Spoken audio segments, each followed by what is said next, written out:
Hello everybody, welcome back to the channel where today we're doing another mock draft Monday. But we have some more information due to the fact that the NFL Combine happened this past weekend and several top prospects did a variety of drills to either help or hurt their draft stock. So as usual, we're doing a full 7-round Green Bay Packers mock draft here on PFF Mock Draft Simulator, and I will be using NFL.com to kind of see what the combine results were and what other experts think of these prospects. So let's go ahead and get started here with the mock draft. All right, so let's go ahead and get started here. If you like the content, like, comment, and subscribe. It will mean a lot for me. We're growing very, very well this draft season. So I appreciate each and every one of you that watches this. Let's go ahead and enter the draft here. And we wait all the way to pick 23. All right, so Derek Harmon is gone. Emeka Ibuka is gone. So I got some options here. There's Mykel Williams, a really traitsy guy out of Georgia. Had 5 sacks last year. Only 11% pass rush win rate, which is not that great. Also, interesting size, but is a young guy as well. There's also Donovan Ezeiruaku out of Boston College, who has that connection with Jeff Hafley, which is very important. And he's been very, very productive over these past few years as well, especially in 2024. We had a 90 overall grade and 14 sacks, which is very, very impressive. He also has pretty decent size as well, 6'2", bit shorter, 247, smaller guy, but only 21 years old, so he could be an option there as well. Let's see who wants to trade here. We got Houston at 25 wanting to trade up, as well as Baltimore at 27. Now, I think Houston will be a better trade partner because I want their second round pick. So I'll give them 23 and a third and a fourth next year to get that. So let's offer that trade. They do not accept. Let's offer them a fifth next year. Nope. Now let's go 89. And they accepted 89. Okay, so now we move back a couple spots. They took Kelvin Banks and Membo. So now we have Mykel Williams and Donovan. It's really between Mykel Williams and Donovan Ezeiruaku. So let's go ahead and take a look at these combine profiles here. Mykel. So Mykel Williams has a 6.47 grade. Production score was low. Athletic score is really hard. Comp is Gregory Rousseau. You say he's got great explosion, good long arms, turn speed into power. Hey, get your pickle away. Give me that. Sorry, my dog has an extremely loud pickle toy that he loves to play with. But he needs to improve his strength and could be a bit of a project player. So maybe not someone that can help us win now. Nope. So now we have Donovan. Has a 6.4 grade, which is pretty high as well. Now reload, you stupid thing. Good start in 2 years. Great production, great athleticism, great total score. Had pretty good, solid jumps and cone drills, and good bench press. NFL versus Yannick Ngakoue, who is a very, very good player, but he's undersized with long arms and athleticism. Playing race automatic productive starter 3-down value. So very, very, very quick off the bench. Works under box and loses contain. Gets the golf by size, so a bit of a smaller guy, but is a very good technician. Just doesn't have the strength, which can be added later on. Good football player, not crazy, but smart and productive, which is something I think the Packers need. So for here at pick 25, I'm going to go with Donovan Ezeiruaku. I don't know how I'm pronouncing that last name right, because he has production. He has good mental traits, and he's winning with skill and not just pure power, which is something that Lucas Van Ness struggled with because he's a pure power guy. Plus, with that already established connection with Jeff Hafley, his former head coach in college, I think Donovan could be very well in place. He is undersized, but I think that prior connection and winning with tech is very good. So let's go and select Donovan Ezeiruaku out of Boston College. Then we move all the way to the second round where we have some options here. We have my man Jaden Higgins here, and I'm probably going to take him because he's my guy. But we also got some corners here. Darian Porter out of Iowa State, a bigger dude as well. And then Azuri Thomas, a DB out of Florida State, is good. But come on. Jaden Higgins has been my draft crush all year round. He had a really good combine as well. So let's go ahead and take a look at Jaden Higgins here.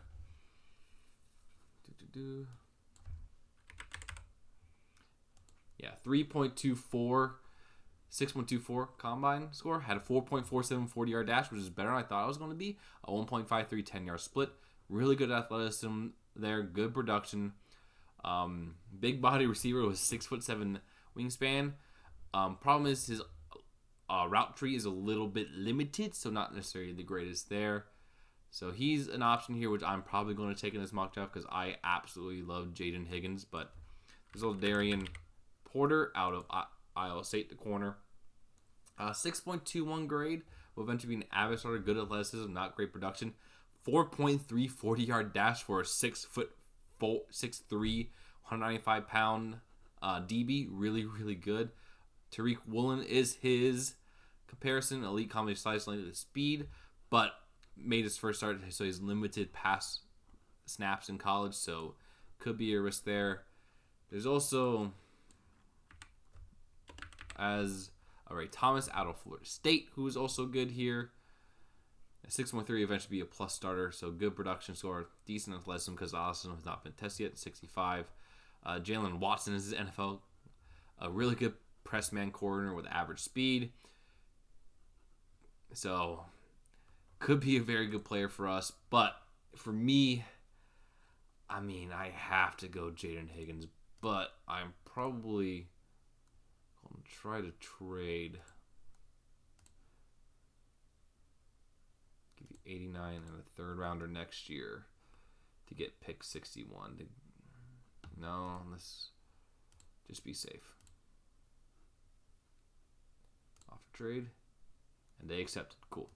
So that way I can get my guys.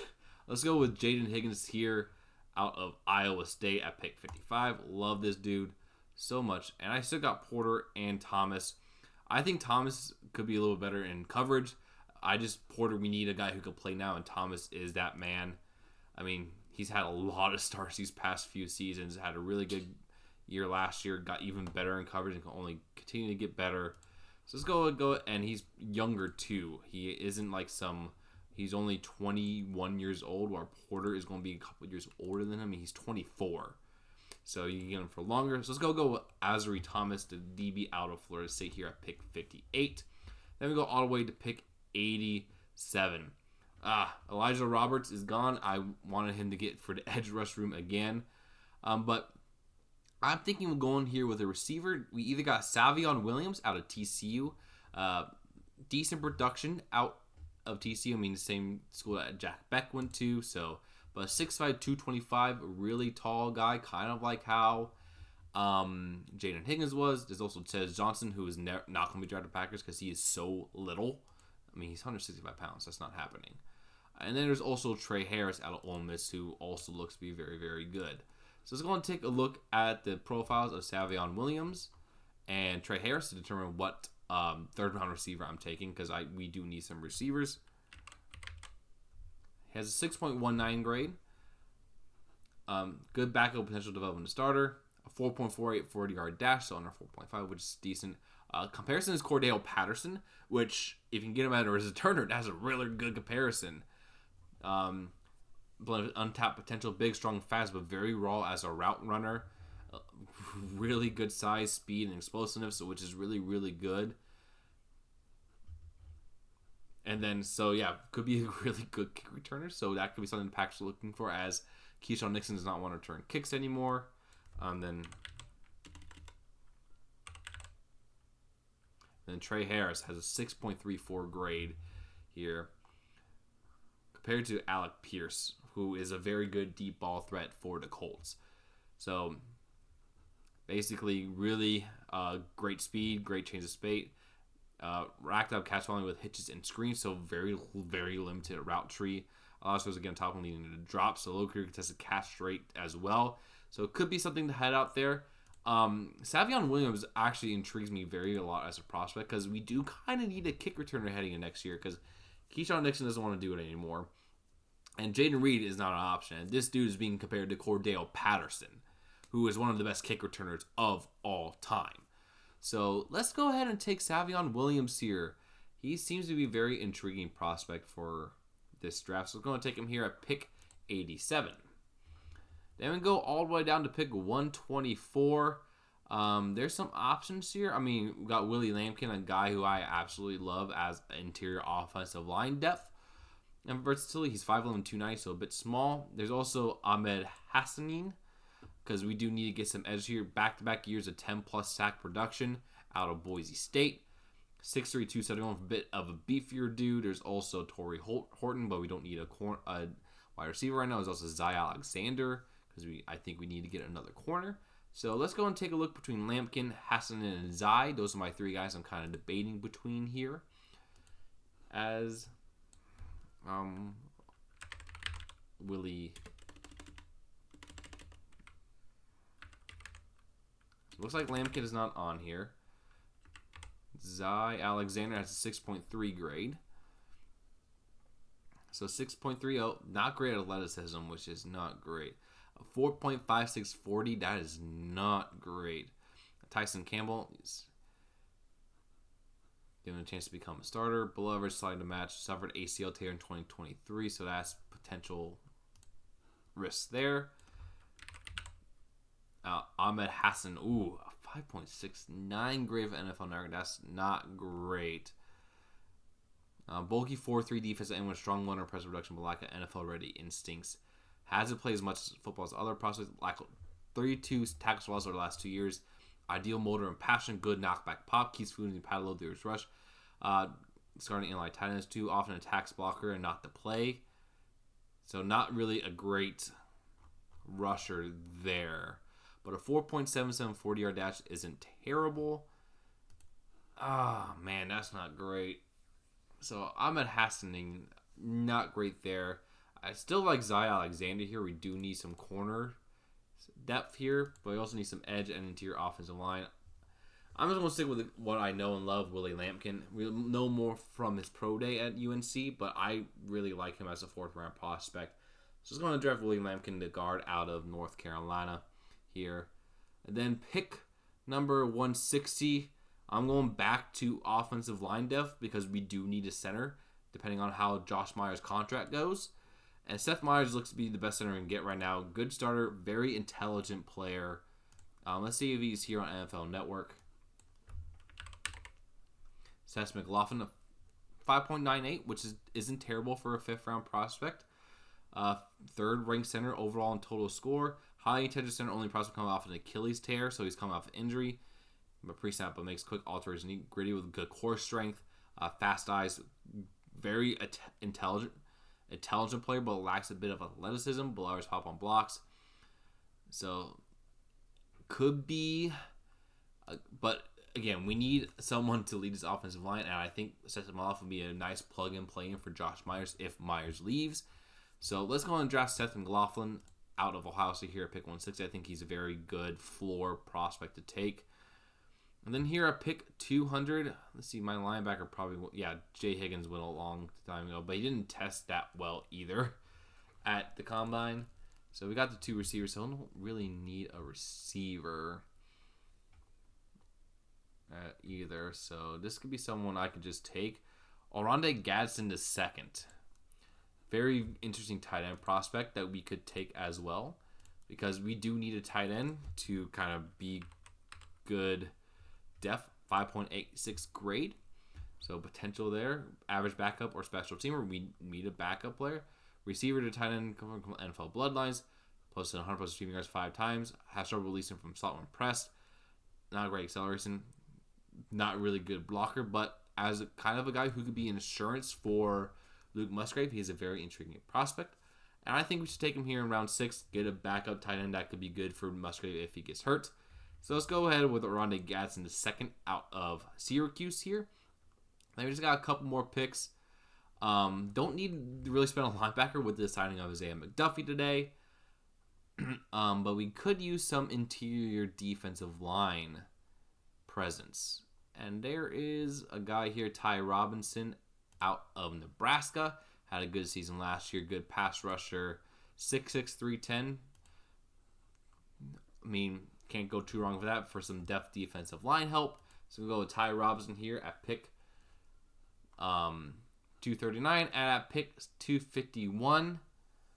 I mean, we can go with another corner or another receiver. There's quite a few corners here. I mean, Theo Weiss Jr. out of Missouri is still here. We're taking him. Very solid player out of Mizzou, 6'2", 192. I mean, at the end of the 7th round, take a flyer on another receiver. So I was going to take Theo Weiss out of Missouri there. So overall, I think we did pretty good. We got Donovan Ezriaku out of Boston College. Got Jaden Higgins out of Iowa State. Azari Thomas out of Florida State for the corner. After trading back with Houston to pick up their 3rd rounder, which probably was a bit much, but it accepted the trade, so I wanted to do it. Then we traded back up into the 2nd round with Carolina to give them 2/3 for the 2nd, and got Thomas here as a corner. We got Savion Williams out of TCU. Willie Lampkin out of North Carolina is a really good interior offensive line depth. Seth McLaughlin to replace Josh Myers if need be at center. Oronde Gadsden is second to be a Luke Musgrave replacement if Musgrave gets hurt again, because if he gets hurt again, the Packers will give up, and Gadsden has similar skill sets. Ty Robinson for help on the interior defensive line as depth, and Theo Weiss Jr. as a 7th-round flyer on receiver. So overall, I think this is a very solid draft for the Packers. I think it hits all of our concerns with edge rush, DBs and wide receivers, and interior offensive line. Basically, my top 4 of my 5 draft needs for the Packers. So yeah, let me know what you guys think down in the comments below. I'm very interested on who you think are rising and falling due to the combine, and what other prospects I should be aware of. So yeah, let me know down in the comments below, and I'll see you in the next one. Peace.